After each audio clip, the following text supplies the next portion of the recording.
नमस्कार दोस्तों। देखिए मित्रों, राजस्थान के प्रजामंडल आंदोलन अपन पढ़ रहे थे। राजस्थान के प्रजामंडल आंदोलन की सीरीज में अपन ने सबसे पहले पढ़ा है 1931 ईस्वी में स्थापित आपका जयपुर प्रजामंडल। तो ये जो जयपुर प्रजामंडल है जिसकी स्थापना 1931 ईस्वी में होती है। 1931 ईस्वी में जयपुर प्रजामंडल के साथ ही दूसरा जो प्रजामंडल है वो है आपका बूंदी प्रजामंडल। तो ये दो प्रजामंडल हैं जिनकी स्थापना 1931 ईस्वी में होती है। 1934 ईस्वी में आपका जो प्रजामंडल है उसका नाम है मारवाड़ प्रजामंडल। तो मारवाड़ प्रजामंडल की स्थापना या फिर अपन बोल सकते हैं जोधपुर प्रजामंडल की स्थापना जो है 1934 ईस्वी में होती है। मारवाड़ प्रजामंडल के अलावा एक है आपके सिरोही प्रजामंडल, और सिरोही प्रजामंडल के अलावा जो हाड़ौती प्रजामंडल है, ये जो तीन प्रजामंडल है इनकी स्थापना 1934 ईस्वी में होती है। ये बात आपको ध्यान में रखनी है क्योंकि ज़्यादातर जो क्वेश्चन है वो ये जो सन है यही पूछे जाते हैं कि कौन से प्रजामंडल की स्थापना किस सन में हुई है। सबसे प्रमुख क्वेश्चन और सबसे पहला क्वेश्चन जो है प्रजामंडल से यही बनता है। तो ध्यान में रखना है 1931 ईस्वी में दो प्रजामंडलों की स्थापना हुई है, जयपुर और बूंदी। 1934 ईस्वी में तीन प्रजामंडलों की स्थापना हुई है, मारवाड़, सिरोही और हाड़ौती। 1934 के बाद में 1936 ईस्वी में दो प्रजामंडलों की स्थापना होती है, जिसमें सबसे पहला प्रजामंडल है आपका बीकानेर प्रजामंडल और दूसरा प्रजामंडल जो है उसका नाम है धौलपुर प्रजामंडल। तो ये जो दो प्रजामंडल है इनकी स्थापना 1936 ईस्वी में हुई है। तो ये जो तीन फैक्ट है ये आप लोगों को ध्यान में रखने हैं। अपन जितने भी प्रजामंडल हैं उन सभी प्रजामंडलों की ये जो सन है, जिस सन में इन प्रजामंडलों की स्थापना हुई है, इनको अपन एक ट्रिक के माध्यम से भी याद करेंगे। लेकिन सारे के सारे प्रजामंडलों को पढ़ने के बाद में, क्योंकि सारे के सारे प्रजामंडलों को पढ़ने के बाद में, समझने के बाद में आप लोगों को किसी भी प्रकार की कोई ट्रिक की आवश्यकता ही नहीं होगी। फिर भी अपन एक साथ जो है सारे प्रजामंडलों को पढ़ने के बाद में इन सभी प्रजामंडलों की जो सन है इनको याद करेंगे। देखिए 1931 ईस्वी में दो प्रजामंडल जयपुर और बूंदी, जिसमें जयपुर प्रजामंडल अपन लोगों ने पढ़ लिया है। 1934 ईस्वी में तीन प्रजामंडल, जिसमें मारवाड़ प्रजामंडल अपन लोगों ने पढ़ लिया है, सिरोही प्रजामंडल अपन लोगों ने पढ़ लिया है। 1936 ईस्वी में दो प्रजामंडलों की स्थापना हुई है, बीकानेर प्रजामंडल और धौलपुर प्रजामंडल, और ये दोनों ही प्रजामंडल आज के इस वीडियो में अपन पढ़ेंगे। देखिए बीकानेर प्रजामंडल की अपन बात करते हैं सबसे पहले। तो बीकानेर में सर्वप्रथम जन जागृति लाने का जो श्रेय है वो किनको है? स्वामी गोपाल दास जी है। इनको जन जागृति लाने का, राजनीतिक चेतना लाने का जो श्रेय है बीकानेर रियासत में, वो इन्हीं को जाता है, स्वामी गोपाल दास जी को। तो इनका नाम ध्यान में रखना है, स्वामी गोपाल दास जी है। सर्वहितकारिणी सभा, देखिए प्रजामंडल की स्थापना होने से पहले कुछ जो संगठन है, कुछ जो संस्थाएं हैं उनका निर्माण हो जाता है। तो सबसे पहले बीकानेर रियासत में भी आपकी जो सबसे पहले जो प्रमुख संस्था का निर्माण होता है उसका नाम है सर्व हितकारिणी सभा, यानी कि सभी का हित करना है। और सभी का हित किससे होगा? सभी का हित होगा आपका शिक्षा से। तो शिक्षा के लिए सबसे पहले प्रयास किया था इस सर्व हितकारिणी सभा ने। बात है 1907 की, और यह सर्व हितकारिणी सभा का गठन चूरू में किया गया था। तो सर्व हितकारिणी सभा का गठन किया गया है 1907 में और चूरू में। अब इस सभा का गठन करने वाले कौन है? स्वामी गोपाल दास जी और कन्हैया लाल ढूंढ। तो ये नाम ध्यान में रखना है। देखिए सर्व यानी कि सभी का हित करना है। सभी का हित कब करेंगे? जब शिक्षा की व्यवस्था को समुचित रूप से अपन फैला देंगे, तब अपन क्या कर पाएंगे? सभी का हित कर पाएंगे। तो सर्व हितकारिणी सभा 1907। और हित कैसे करेंगे? बच्चों को ढूंढ ढूंढ करके, बच्चों को ढूंढेंगे। जो छोटे बच्चे होते हैं वो गोपाल ही होते हैं, नन्हे मुन्ने। तो जो गोपाल हैं, जो छोटे छोटे बच्चे हैं, उन छोटे छोटे बच्चों को, गोपाल को ढूंढेंगे। तो नाम ध्यान में रखना है गोपाल, और ढूंढ से ध्यान में रखना है ये गोपाल और कन्हैया एक ही नाम है। देखो कन्हैया जी के नाम है, कृष्ण जी के नाम है, गोपाल और कन्हैया। इनको क्या करना है? इनको ढूंढना है, और ढूंढ करके क्या करना है? इनको शिक्षा देनी है, शिक्षा का प्रचार करना है। तो नाम ध्यान में रखना है सर्व हितकारिणी सभा 1907। और ये जो छोटे छोटे बच्चे हैं गोपाल और कन्हैया, इनको क्या करना है? ढूंढना है। और ढूंढ करके शिक्षा का प्रचार करना है। तो इस प्रकार से ध्यान में रह जाएगी ये। अब देखिए जो सर्वहितकारिणी सभा है, इसके उद्देश्य तो आप लोगों को पता है कि शिक्षा का प्रचार करना। इसके कार्य क्या क्या थे, इन्होंने क्या क्या कार्य किए, तो इन्होंने पुत्री पाठशाला का निर्माण करवाया। ये पुत्री पाठशाला नाम से पता है अपन को कि कन्याओं के लिए है ये। और एक है आपकी कबीर पाठशाला।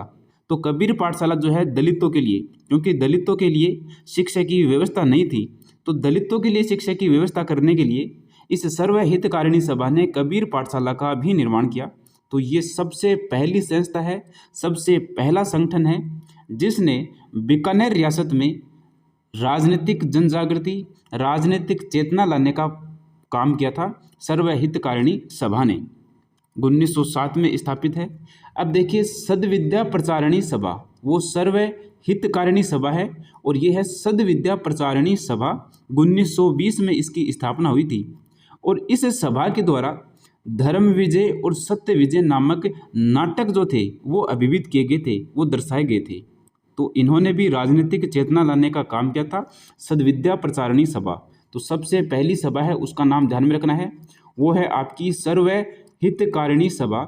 और ये सर्वहितकारिणी सभा जो है 1907 ईस्वी में है। और नाम कैसे ध्यान में रखेंगे कि सभी का हित कैसे करेंगे, शिक्षा के लिए करेंगे। अब शिक्षा किसको देनी है, बच्चों को देनी है। तो बच्चों के नाम है ये, एक तो नाम है कन्हैया और एक नाम है आपका गोपाल। तो कन्हैया और गोपाल इनको क्या करना है, ढूंढना है। तो गोपाल दास और कन्हैया लाल ढूंढ।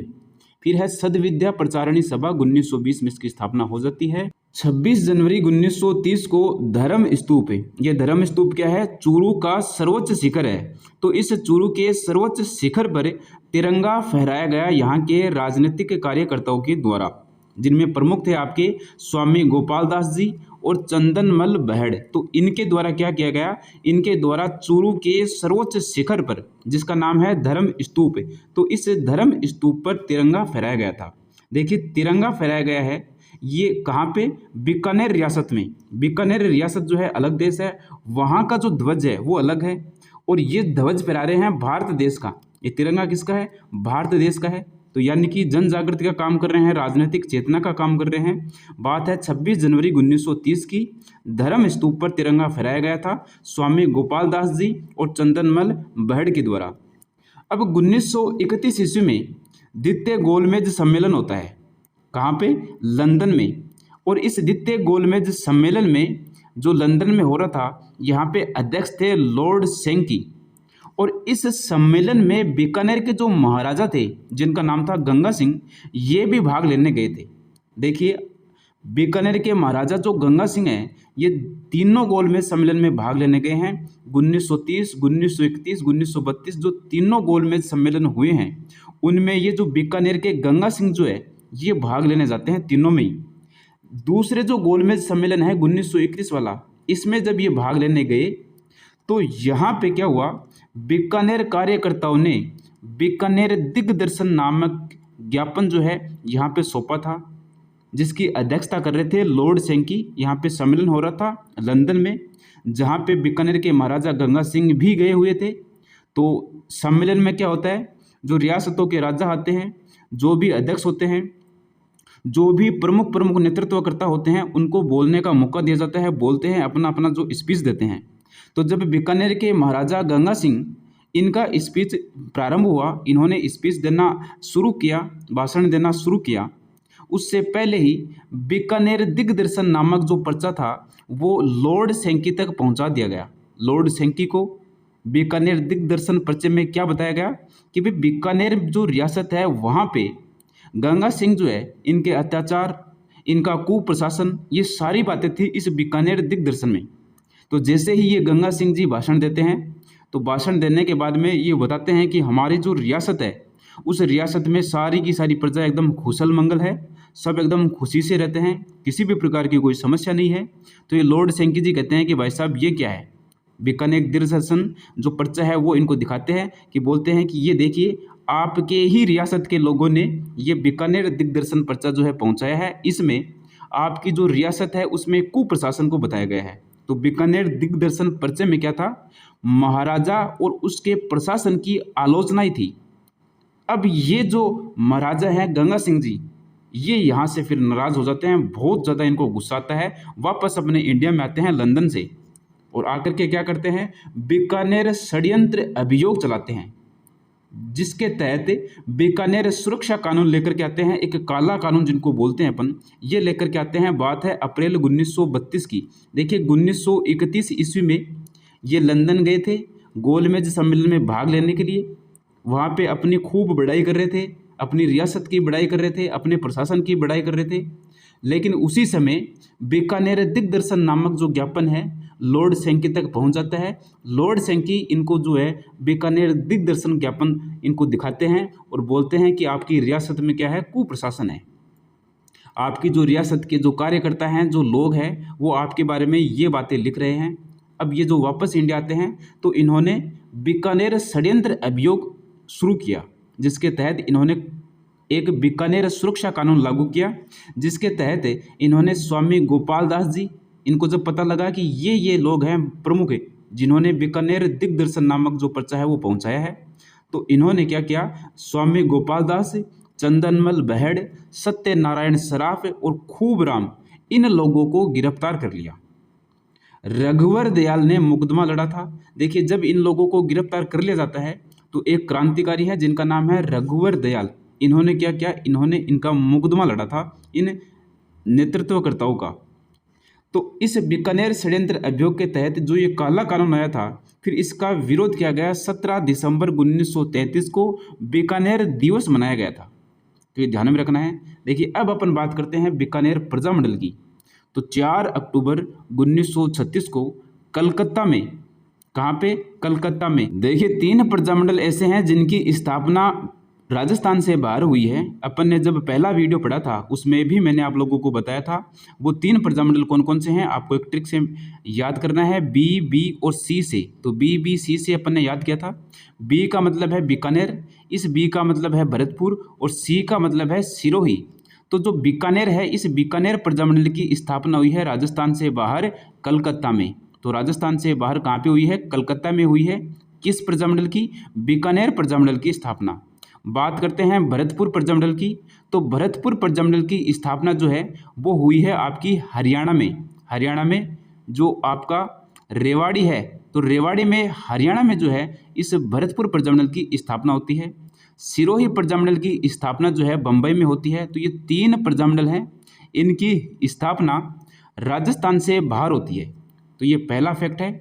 और 4 प्रजामंडल है जिनकी स्थापना रियासत से बाहर होती है। तो 4वां जो है वो भी अपन ऐड कर देंगे, जिसमें है आपका जैसलमेर प्रजामंडल, इसकी स्थापना जो है जोधपुर में होती है। तो ये 4 प्रजामंडल ध्यान में रखना है जिनकी स्थापना तो रियासत से बाहर होती है, और 3 प्रजामंडल ऐसे हैं जिनकी स्थापना राज्य से ही बाहर होती है, जिसमें बीकानेर भी है। तो देखिए बीकानेर प्रजामंडल की स्थापना अक्टूबर 1936 को कलकत्ता में होती है।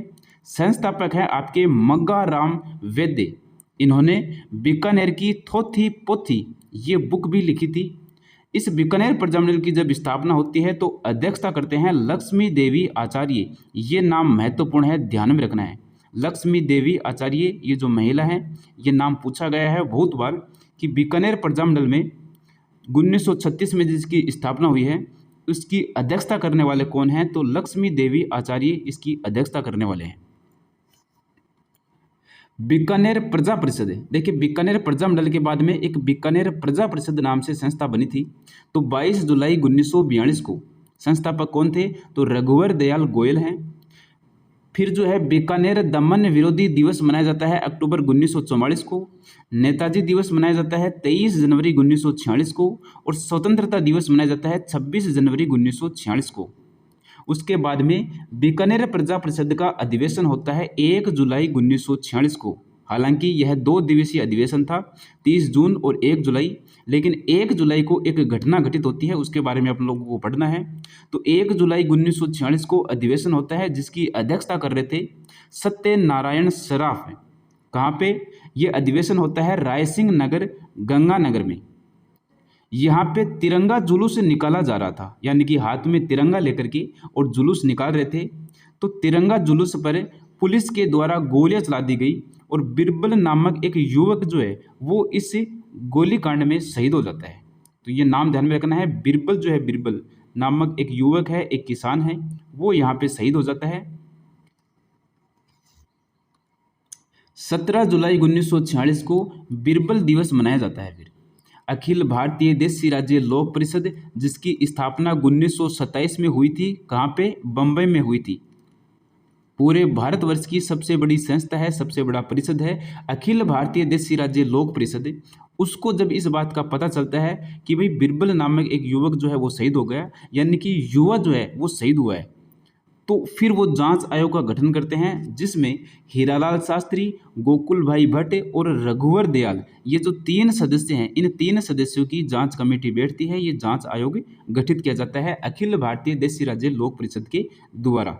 फिर 30 मार्च 1949 को बीकानेर भी संयुक्त राजस्थान में मिल जाता है और वृहत राजस्थान बनता है। अपन जब एकीकरण पढ़ेंगे तो उस एकीकरण में इनको डिटेल से पढ़ेंगे कि भाई 30 मार्च 1949 को बीकानेर जो रियासत है वो संयुक्त राजस्थान में विलय हो जाती है और वृहत राजस्थान जो है वो बनता है।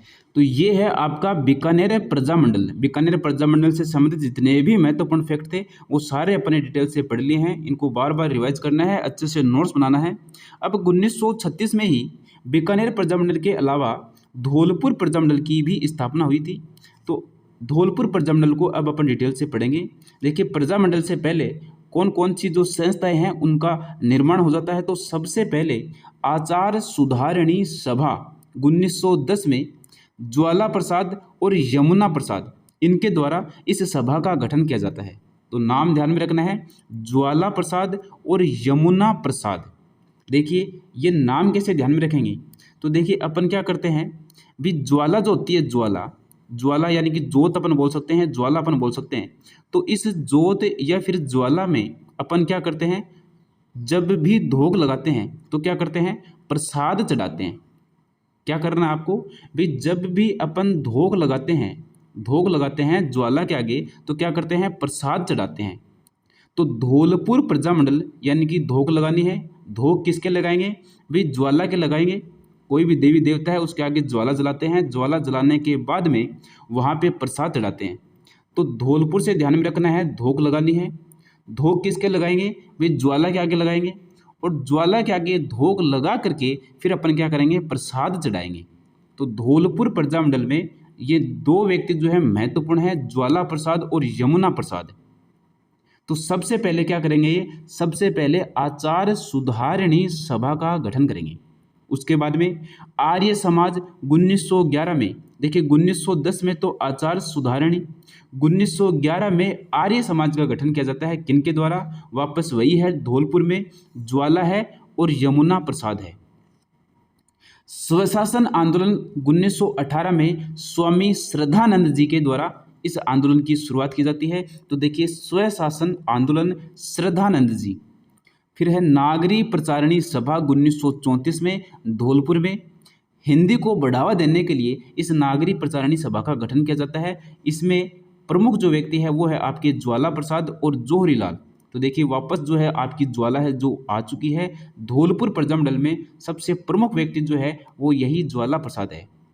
फिर हरिजनोद्धार आंदोलन जो है 1936 में ज्वाला प्रसाद के द्वारा ही गठित किया जाता है, हरिजनोद्धार आंदोलन।